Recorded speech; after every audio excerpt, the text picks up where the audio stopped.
Buckle up. Lots to cover. A year and a half ago, I told my wife I didn't want to be married anymore. I hadn't wanted to be married for over a year at that point, but was staying for the kids. That changed when I met someone I thought I could have a good relationship with, and that gave me the courage to end my marriage. Cowardly, I know. Now, I know some of you now think she can do no wrong in terms of our relationship at this point, but I disagree and shall continue. After 3 months of vacillating between ending my marriage and staying, I decided I wanted to stay after all. My wife said no and we began a separation that lasted 11 months. However, after the separation, she said she was ready to start again, and we began our second relationship 3 months ago. During the initial 3 months, she met a guy on a dating app. He never made a move on her romantically, but they developed a friendship that has lasted and grown throughout these 17 months. To the point they talk daily. Sometimes on the phone. She doesn't hide anything. She freely answers any questions I ask regarding the nature of their friendship, and I believe her accounts of them.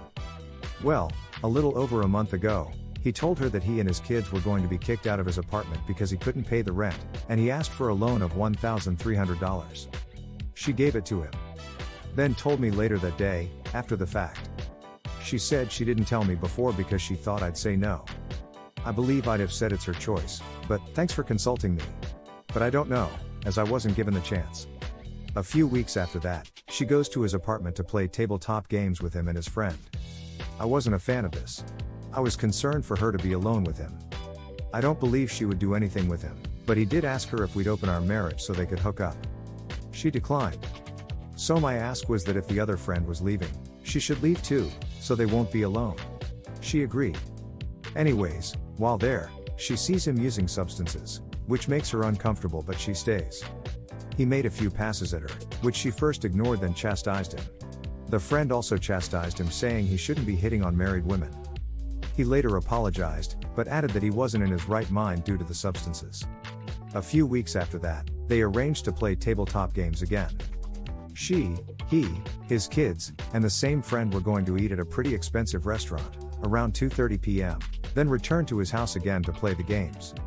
The friend bails on the restaurant, so it was just my wife and the guy and his kids. I assumed she paid for herself and he paid for him and his kids, but I didn't ask. So they returned to his apartment. She called me while on the way to say the friend bailed on the restaurant but would meet them at the house. She shared details from the restaurant, including her making it abundantly clear to his kids that she is married and has kids, and that they are just friends. They get to his apartment and begin playing games. The friend reportedly drives there, but never goes inside the apartment, and leaves. So it's just her, him, and his kids. In the day before going, she said she didn't expect it to go beyond 10 p.m.